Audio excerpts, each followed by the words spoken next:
स्वागत है आपका जनता की ताकत न्यूज़ में। मैं हूं आपका मोहम्मद अमीन भट्टी।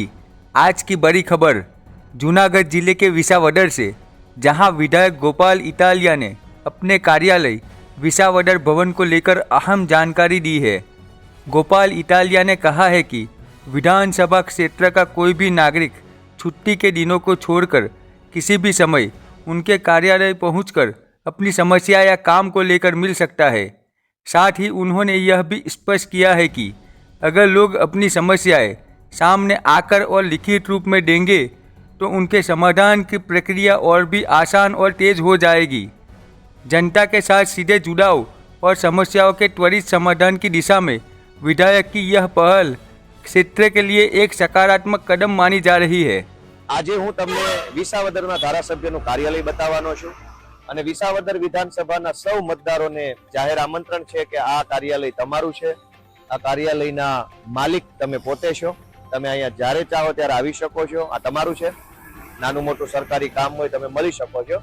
સૌથી પહેલા હું તમને બતાવીશ કે તમે આ જે બેનર જોવો છો એમાં ઉપર વિસાવદર ભવન લખેલું છે, એટલે કે આ કાર્યાલયનું નામ છે વિસાવદર ભવન।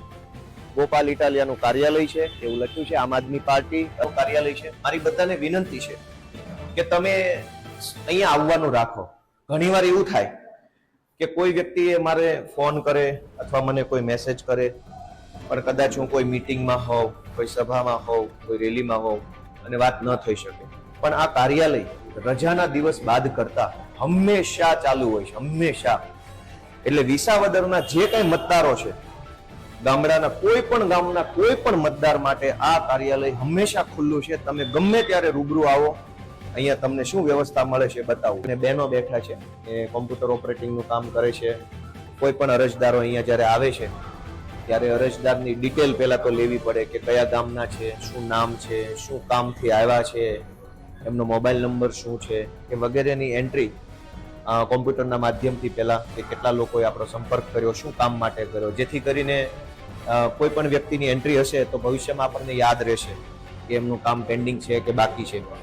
તો દરેક વ્યક્તિ જે કંઈ નાનું મોટું કામ લઈને આવે છે એણે આધાર કાર્ડ, રેશન કાર્ડ, કૂપનનું કામ, વીજળી વિભાગ, રોડ, કોઈ પણ XYZ કામ માટે વિસાવદર મત વિસ્તારના દરેક નાગરિકો એની ટાઈમ રજાના દિવસને બાદ કરતા અહીંયા રૂબરૂ મળી શકે છે।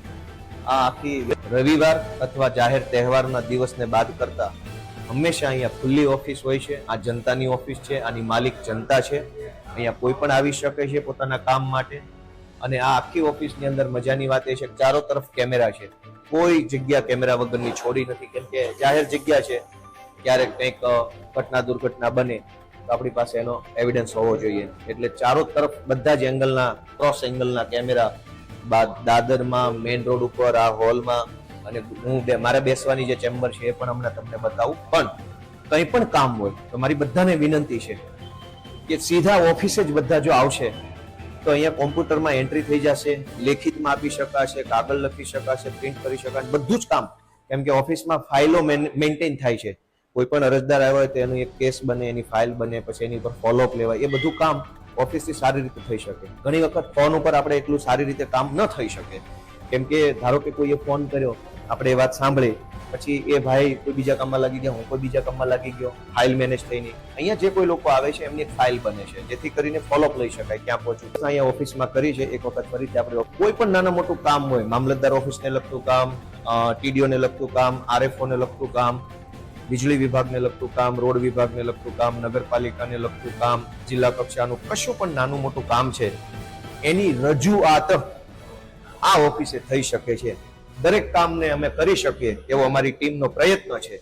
અમે ખૂબ કોશિશ કરીએ છીએ કે અમને 100 કામ સોંપવામાં આવે તો 100 માંથી 100 અમારા હાથે થઈ જાય એવો પ્રયત્ન છે। ઘણી વખત 100 માંથી 20 થાય, 100 માંથી 30 થાય, 100 માંથી 15 થાય, પણ અમારો પ્રયત્ન ખૂબ સારો। મનોજભાઈ સોરઠિયા અમારા આમ આદમી પાર્ટીના કરતા ધર તો એવું છે કે વિસાવદરના ધારાસભ્યની ઓફિસ પણ વાસ્તવમાં આ મતદારોની ઓફિસ છે। મારી વારંવાર વિસાવદર, ભેસાણ અને જુનાગઢ ગ્રામ્યના મતદારોને વિનંતી છે કે કોઈ પણ માણસને કોઈ પણ નાનું મોટું કામ હોય તો ખાસ રૂબરૂ આવવાનો આગ્રહ રાખે। અહીં તમે રૂબરૂ આવશો તો 10 નવી વાતો જાણવા મળશે, 10 નવી વાતોનું તમને માર્ગદર્શન મળશે, કંઈક કાગળ લખી આપશે, કંઈક અરજી કરી આપશે, કંઈક ફોર્મ ભરી આપશે, કંઈક ફાઇલ બનાવી આપશે, કંઈક ઝેરોક્સ કરી આપશે, કંઈક સ્કેનિંગ કરી આપશે, ઘણું કામ થઈ શકશે. એટલે મારી બધાને એવી લાગણી છે, વિનંતી છે કે જે કાંઈ આપણે નાનું મોટું કામ પડે તો બને ત્યાં સુધી અહીંયા ઓફિસમાં રૂબરૂ જો લોકો આવશે તો આમને સામનેનો પરિચય થશે. અહીંયા અમારા અનેક કાર્યકર્તા રોજે રોજ હાજર હશે. ઓછામાં ઓછા 7-8 કાર્યકર્તા લગભગ ઓફિસમાં હાજર હોય જ છે, જે બહુ ગંભીર પ્રકારની જવાબદારી હોય, મેચ્યોર હોય. તો એવા કાર્યકર્તાઓ અહીંયા હંમેશા હાજર હશે, કેમ કે રોજે રોજ હું હાજર હોતો નથી. ક્યારેક હું સભામાં હોઉં, ક્યારેક ગાંધીનગર હોઉં, ક્યારેક વિધાનસભાના કામથી, ક્યારેક સીએમની મુલાકાત, ક્યારેક કોર્ટની મુદતો, ક્યારેક પાર્ટીના કામમાં, ક્યારેક પરિવારમાં. તો અહીંયા મારા આવવાનો એક ફિક્સ સમય તો છે. આ વિસાવદરના મતદારો પૂરતી છે. કોઈ પણ જ્ઞાતિ, કોઈ પણ ધર્મ, કોઈ પણ પાર્ટીનો અમારા વિસાવદરનો વ્યક્તિ અહીંયા આવે, રજૂઆત કરે, મળે, ચર્ચા કરે, એના માટે આ ઓફિસ ખુલ્લી છે, હંમેશા ખુલ્લી છે.